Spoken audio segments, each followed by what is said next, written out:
Assalamualaikum warahmatullahi wabarakatuh. Sebelumnya, perkenalkan nama saya Midya Rizky, NIM 204201956. Dan rekan saya, perkenalkan nama saya Putri Isnaini, NIM 204200012. Di sini kami akan menjawab soal UTS Psikologi Belajar untuk memenuhi nilai UTS Psikologi Belajar kami dengan dosen pengampu Ibu Dr. Saidah MPD. Nah, baiklah, di sini kakak akan menjawab pertanyaan nomor 1, 2, dan 3. Dan soal nomor 4 dan 5 akan dijawab oleh saya sendiri. Baiklah, kakak akan menjawab pertanyaan dari nomor 1, yang mana pertanyaannya, apakah yang dimaksud dengan psikologi dan psikologi belajar? Jawabannya, psikologi menurut bahasa berasal dari kata Yunani yang terdiri dua kata, yaitu physis dan logos. Physis berarti jiwa dan logos berarti ilmu. Jadi, psikologi secara bahasa dapat berarti ilmu jiwa. Namun, ada pandangan lain bahwa psikologi adalah ilmu yang mempelajari tentang jiwa, baik mengenai berbagai gejala, proses, maupun latar belakangnya, atau disebut psikologi. Dan psikologi juga dapat dikatakan ilmu yang mempelajari tentang tingkah laku manusia dalam hubungannya dan lingkungannya. Lalu, psikologi belajar adalah pengertian belajar adalah suatu kata yang sudah akrab dengan semua lapisan masyarakat, yaitu belajar sebagai suatu aktivitas yang ditunjukkan oleh perubahan tingkah laku sebagai hasil dari pengalaman. Namun, psikologi belajar adalah ilmu yang mempelajari prinsip-prinsip perilaku manusia dalam penerapannya bagi belajar dan pembelajaran. Jadi, dapat kakak simpulkan bahwa belajar adalah serangkaian kegiatan jiwa, raga untuk memperoleh suatu perubahan tingkah laku sebagai hasil dari pengalaman individu dalam interaksi dengan lingkungannya yang menyangkut kognitif, afektif, dan psikomotorik. Baiklah, pertanyaan yang kedua yaitu, apakah manfaat mempelajari psikologi belajar dan metode apa saja dapat diterapkan pada psikologi belajar?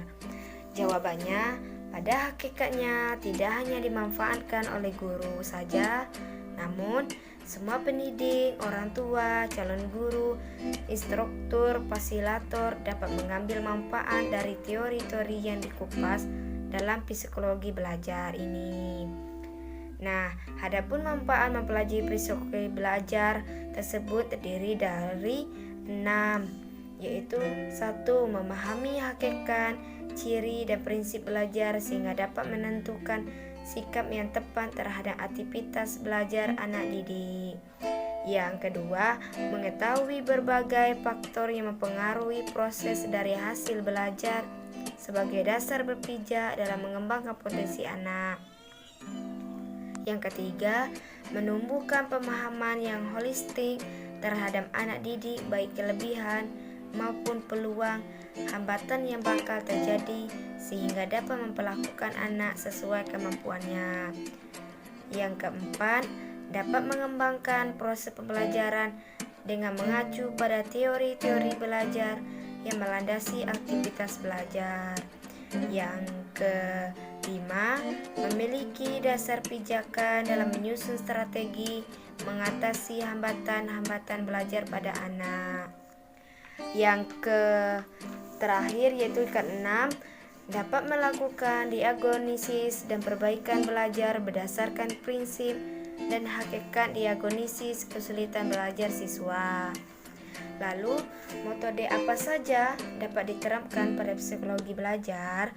Nah, di sini terdapat 8 metode psikologi belajar. Yang pertama, metode introspeksi. Secara harfiah, introspeksi diartikan dengan melihat kedalaman. Metode ini digunakan dengan cara melihat peristiwa-peristiwa. Yang kedua, metode klinis. Metode klinis untuk menentukan data adanya gangguan atau penyimpangan klinis dalam diri subjek. Metode ini biasanya digunakan untuk melihat perilaku belajar pada anak-anak yang terganggu mentalnya, atau bagaimana proses belajar pada anak-anak abnormal. Bagaimana pola perilaku anak yang secara klinis merupakan suatu proses perubahan, yaitu perubahan tingkah laku sebagai hasil dari interaksi dengan lingkungannya dalam memenuhi kebutuhan hidupnya. Yang ketiga yaitu metode ekstrospeksi. Yang keempat metode interview, dan yang kelima metode eksperimen. Yang keenam metode testing. Yang ketujuh metode biografi. Yang kedelapan metode questionnaire. Nah, soal yang ketiga yaitu mengapa perkembangan dan belajar tidak dapat dipisahkan? Nah, jawabannya karena perkembangan dan belajar bersifat interdependen atau saling terkait.